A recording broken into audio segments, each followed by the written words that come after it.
sang sumbi pariat dia sang sumbi pasari dan sumbi pariat tu di ngai campur kemudian lim ngai campur ngai ke nama atau tesu atau atau sila awal lesan tu tiang tesu di bawah apa ke tanah lorong tiang hati apa ani lalu tiang sudah itu maka ina to yong song tu tu kasih kainan kita lo song tiang hati apa ani lalu nanti tiang Malaysia pertama kali song se ngomong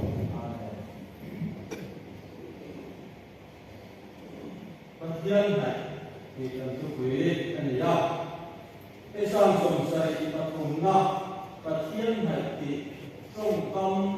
lô lân này anh cũng duy nhất sạch tài làm sẽ được cái việc Việt Nam sang sông sài mặt cũng này asapa hoặc là lá gì anh nhớ thế là đi ra hoặc là lá số mà asapa hoặc là lá gì sổ này hoặc là ông mà sang sông sài mặt cũng là tôi thì asapa hoặc là lá anh nhớ asapa hibai là atau mak lalu kita hendak usung kerja takkan asapa dan muncul Hezekiah mulaya satu sejak tu asapa ania asapa dan mundang itu Nehemia pun bincang dia takkan Nehemia Jerusalem adin sampai dolaya hati laya lalu arkezelja rammo ventu sapaka atau moga itu orang koi boleh nak bertu zarina bertu kui mana seitu fakna waktu asapa ni dia ani di Davida budaya leviati tempo zai kuitu sam sommadate somsari patumatrama somdia patumten lo waktu asapa ani ada itu dalam suproni itu sepakatlah bulu langsung sepakatan dan juga dijualkan kue bagian naik di ingana keyataan losong tidak neker sel dari cuma keyataan losong anti terdi environment yang sebagai di samsung dari patung kau tapi hansia kaya asal tanpa mengutak orang ya aku lagi yang aku apa orang tak bagian bawah soal mitiam kau saya ini nong si bodoh si nei mate anira mase anu chumi la ba ki sa anu ni ni ira ta ti ya di bo ra jin anu bo ti ni ama je ka mi ka ta su ke da tu ji la so na ma so ai se la ai se la ta ko ka ta ta ko mi ba ya de so mi mo le en ma ke lo ke ni de shi la mi mo Rezeki boksi emak yang nelo di hari saya. Masih kamu kami sol kuiman sol dom dia siap. Rum cile nak cile bau nak cile ambil urusan. Pasien tak tetap menjadi. Anu sun bil tak bil cina. Kita kira itu lah pasien dia. Kamu tak tinggal solon di kita. Asal ta cuman tuan ahli kita baru kena asal ni jadi bukan cuman ni ho negosiasi tuhan itu hasilnya kita ni ho nanti kita tadi kita ni ho jom bagian dari apa ni ya atan sekarang di bagian siat kita bagian nayo di apa ni ini adalah sambil waktu taruh selah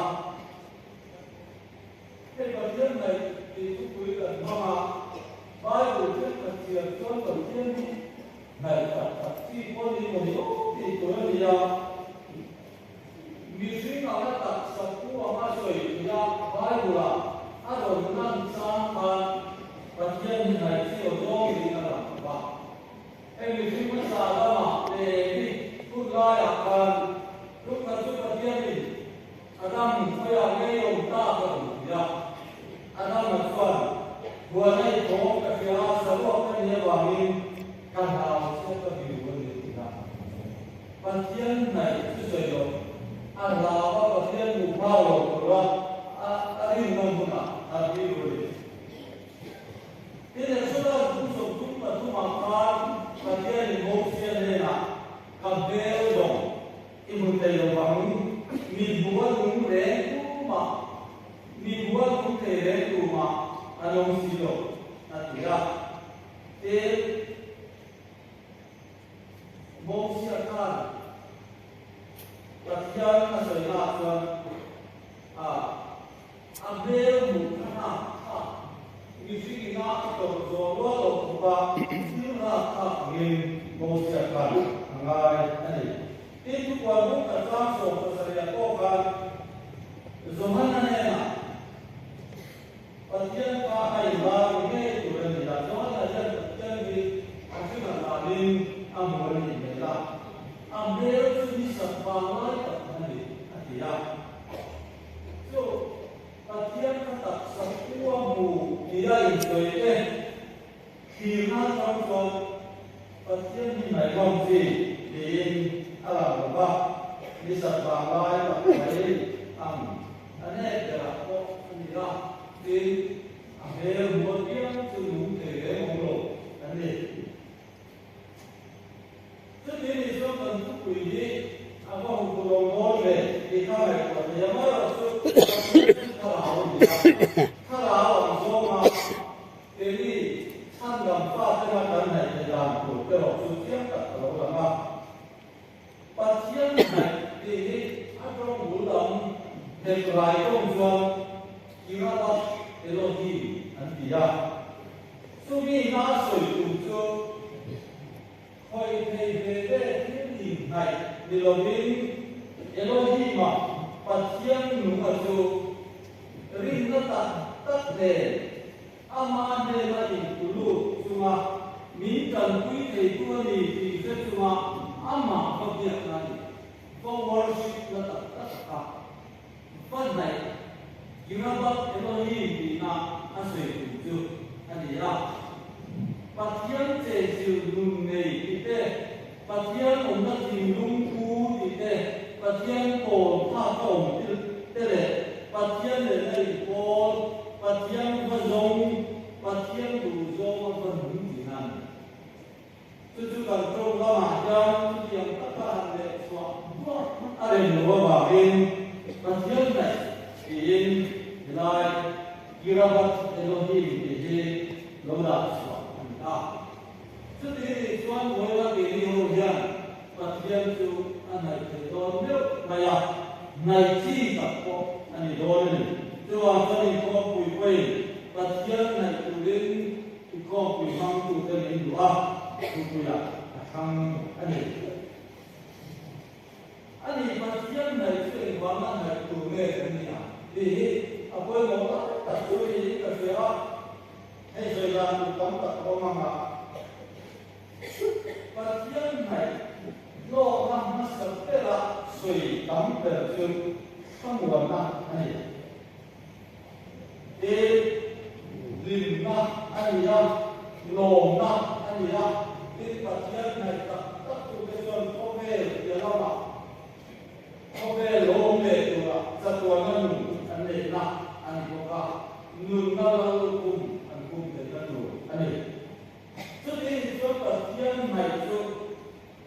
người xuống cái nước hạ rồi nó lại hạ tầng năm anh hiểu không? Chứ hoàng con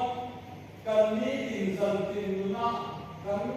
tìm nó để lồng nó kia đó mà nhìn xuống đưa tìm nó để hạ tầng nó đủ anh hiểu không? Con anh hạ được rồi thế này anh hiểu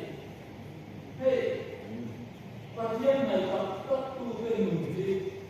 anh nói số nó tầm tầm để tầm là đối hình thật của họ lệ ăn tiếng này sẽ em có đồ gì sẽ là phát thiên này ăn do phát thiên này tất nhiên ăn mừng dia lộ mà rồi là đầu đến em thì anh ấy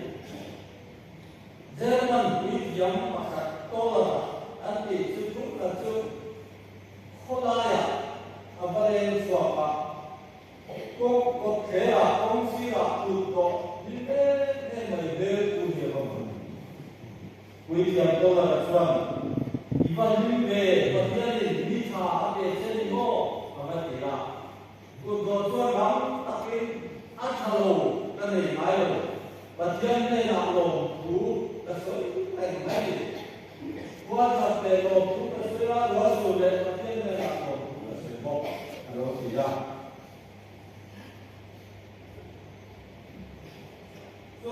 또 나서 누구의 머리에 좀 तो पास जाम या तो लाओ तो नहीं तेरा किधर देवा एक लाओ ने कोई लाओ ने नहीं या कुछ दोस्तों कभी तुम लाओ नहीं कभी तो आया पतिया से ना पतिया ने नहीं करने उठी ना पतिया ने या उठी ना जो हम तो निम्नो तो दूसरा नहीं ना चलो Cánh tìm hồn nét về con thì sẽ là và thiên cánh này cho lỗ nó tụt đi cái đâu thì à rồi nó lo mà thế là thế và xiên là thế nằm nó là thế đến han sân nó chỉ không trong là thế bộ và thiên này tụt cái điều anh lỗ thì anh hạ rồi thì anh gì thì là lại thế thiết là thì là đâu là mình giờ có không đi trang thì là rồi Patian này lố thì xuân nhìn anh này chú anh gì à Patian nhân ama này tụ linh minh hoa ami thế apo xin tên này là cô mi lama bà này nói rồi cái cô này tụ linh vui tụ linh là chuyện gì anh gì tôi chúng ta là xuân Patian nhìn ama tâm tụ tên anh nói rồi thì chúng ta phải anh của ba tôi có mà không Dám đầu tiên thì nhớ cái bài làm quay do cái cụ để là nó chỉ dám sama đầm lông cái này có ai cần bây giờ đầm na cái gì na cái đó thì số cái sự thi cái đó có bài số này cái này chứ làm sao phát triển này thì số chỉ là cái hạt số na thì nương xuống đi là tham gia cái này lim na cái là chứ làm sao Patian này cái con quỷ cái nhìn quỷ na không có hết quên một tập rất là gì phải hiểu à tôi làm sao thế này nhé cái nhìn cũng chưa cho nên Patian này để chủ nhân là điều cái nhìn quan sát quan trọng đấy anh nhìn cái này Patian cái này hay đối với cái nhìn xa cái nhìn quỷ cái này thì cả chúng ta có thể hiểu Amma Sadhanasan Bible siya trong cái devotion, meditation, và thiên cổ na hun man di, alo no, maya, man di à, cái kan saya, fatura, biasa, kapan tu, sampai tu ni malu, kau tu kerja tu apa dia, anu na orang tu. Jadi mulai zaman itu punya itu kita kan siapa tu. punya ayam apa boleh jadi kan siapa. Bible siapa trong kali. Macam ganda tidur lah boleh mesti kerja. Kau mati tak boleh. Macam tu main cuma ama tu aktif lah. Kau mati tu tan deh. Cắn đồ nó cắn thì nó cắn trong bò nó sổ nó sẽ cắn đồ nó tủ sổ gì đó chứ vào trong chú đi nó sổ tủ xoan ba đủ xìa đây và chuyên mua trong cái gì cắn thì cố tủ cái gì đi này thì có về chú mày khác thế và chuyên còn nó hóa sẵn về ngày khác thế cái nó những cái cắn thì nó sẽ có và chuyên cắn này nó tủ nó nó tất tên gì đó đi cắn thì cái cắn chuyên chú mày khác thế chú có đến để lo Kalau kita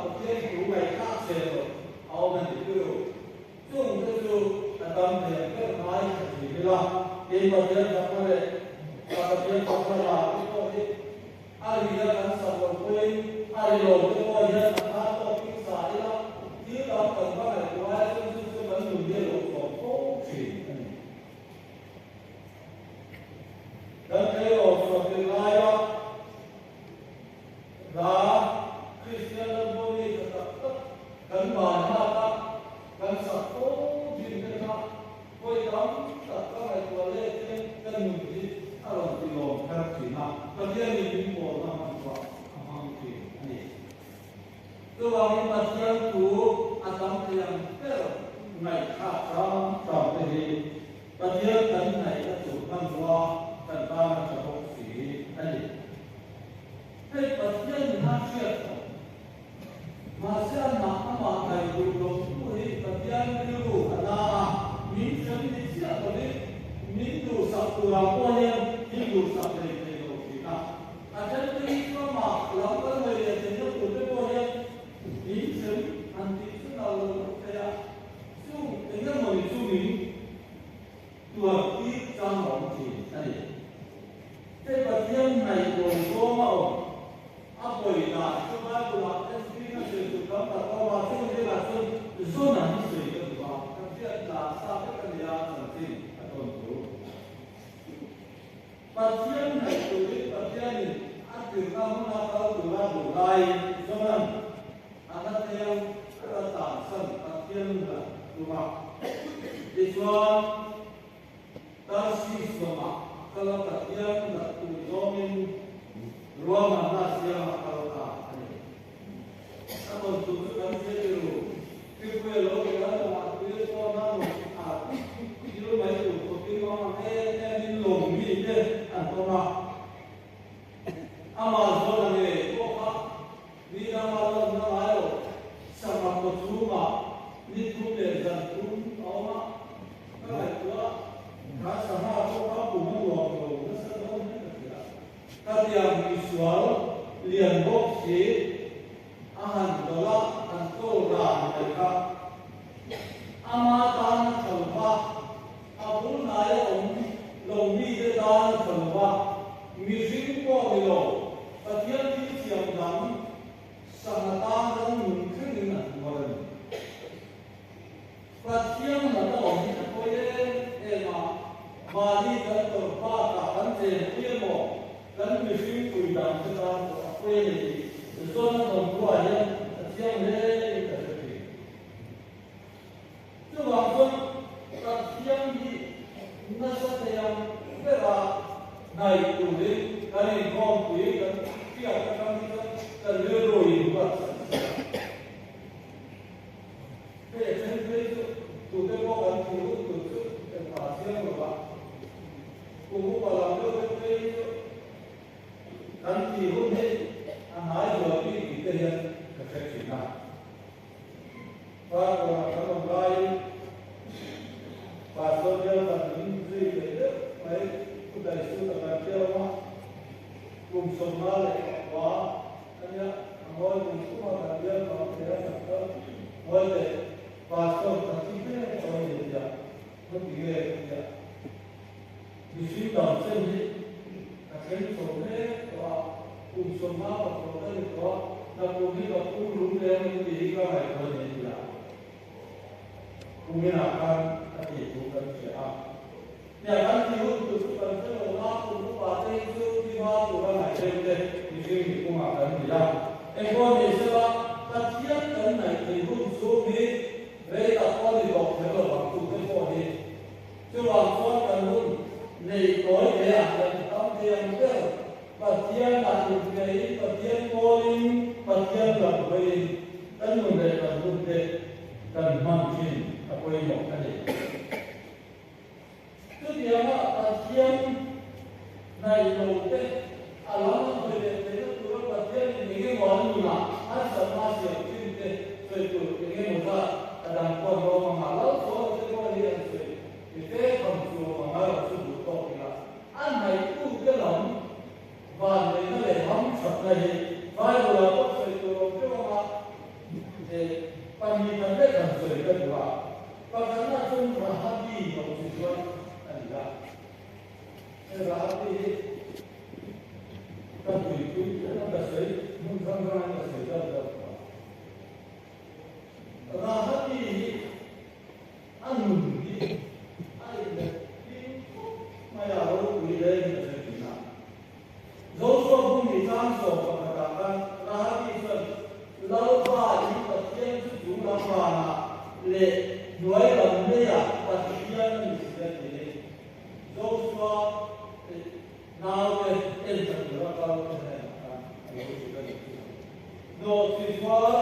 riêng lầu nghi và thiên nắm thành tê cho nhau lại thôi hồi đây là rau tầm nghi đấy sau đó chúng ta vào để nuôi làm mấy à và thiên thì sẽถ้าเราเริ่มเดินหลงได้เลยซึ่งจะจำชวนรู้ชัวร์เลยนะว่าเป็นการสุยา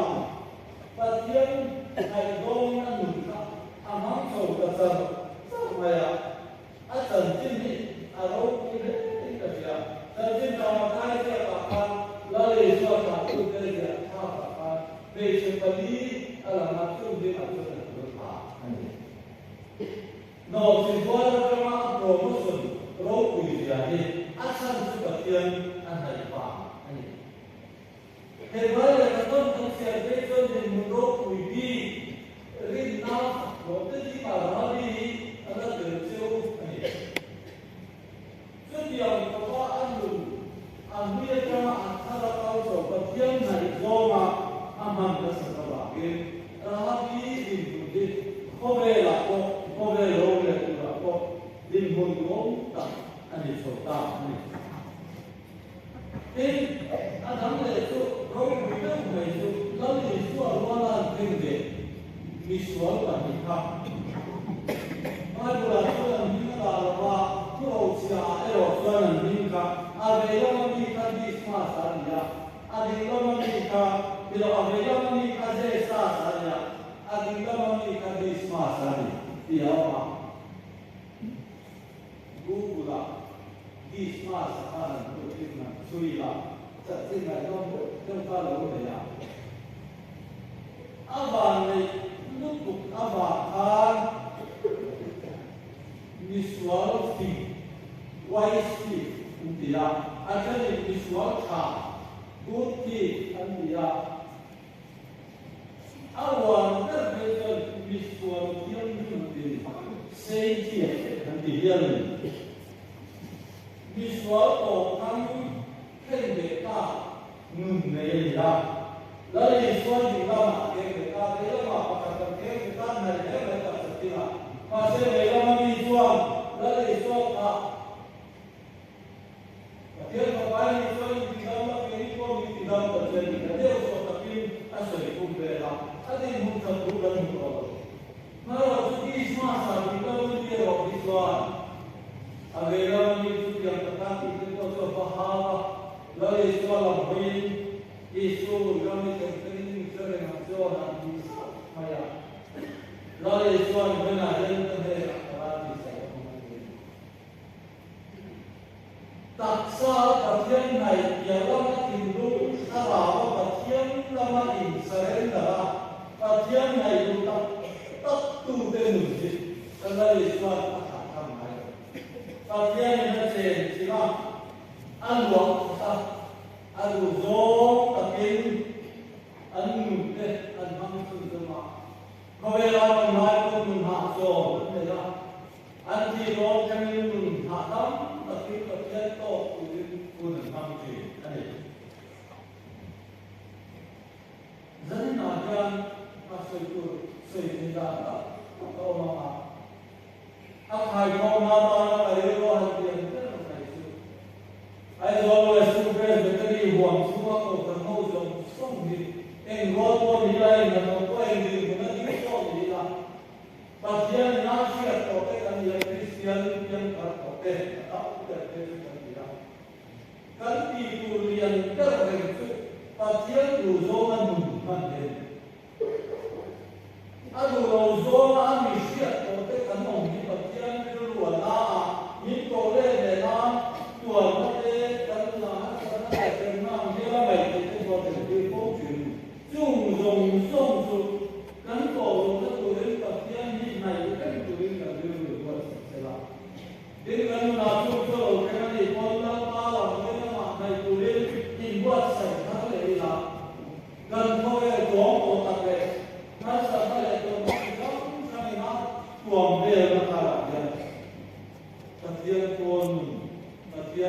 để cùng nhìn Phật ra sai adu mai sai hay không kiam những cái công tiền rất là xia trong tai công tiền rất là đúng mà ama hay tu lên được sự là cái chuyện nó trong tập ní cái cần mà dân nó mà do nó cái quay của tiền để nó mà nó sổ nó sai cái gì á cần mình để sao nhiều đấy hay là gì hay là gì không cái quay cái gì nó lấy có cái gì đó cứ vào cái được cái là cái thì vừa đeo cái khóa cái này cũng có khóa thì cái bàn là để xin đồ mà không nên là giải phóng được cái giải phóng được cái lại cái một cú ăn là ni cái tiền rồi có cái ăn mai có cái này mà thì có đá nó sẽ đi mai cái gì ăn thật được tất cả là có những quả như thế là ra mà họ ra cái đó rồi cái lại cái gì của một thảo và thiên cái đàn con quý tổ đàn ấy rất là thay ban về như là thằng ai của ban biết rằng tốt như mùng năm buông lại chuyện lúc nào số cần không bị áp đi cần cái không cùng cái bộ này còn thiên lắm bằng thì nó sẽ cần sửa đổi cái khổ của thì cái để ăn một chút cũng không mà nên như vậy để nó chuyện là như vậy anh xin điều cũng còn để tiền được chứ trước tiền gắn gì nó chân tấn luồng sẽ có được tụ cao gắn thì lúc đi cầu sân ra xa chúa mà đấy cần sẽส่วนlòng của cần sẽ thể là thế gắn cái luồng gì ăn luồng có tụ cao này cái màu đấy có màu hẳn chủ cái màuนี้cứ sợi là người ta có biết năm đi ra đây thì biết làm phát cổ là bao nhiêu thì nó mà có cái thế không cần dù nó là em cũng không muốn cả thân thể thì cái bộ này của mình phải thế cái sản của nhân dân mình của nó tổ hợp cái mình đi ăn xỉa có rồi thì tiền nhân chứ hoàn toàn là tiền thì không thì nó là không tiền rồi nó sẽ là thì không quý cái rồi cái mong lại trong này có hiện và tiền này của mình có sẽ là cần chú cái gắn tiền cái gắn bỏ quý cái bộ sự điều chủ quan gắn mình ra rồi nó mình để sẽ là ấy là sẽ là nó sẽ là rồi cần rong ra sẽ là gì cái nó một rất là cái này rồi em là ha sự điều chủ quan là cũng phải đi không phải mang cô ra đây nào rồi cần hô rồi cũng còn cái gì mình cũng要mang cô lên thì quạt sẽ các bạn làm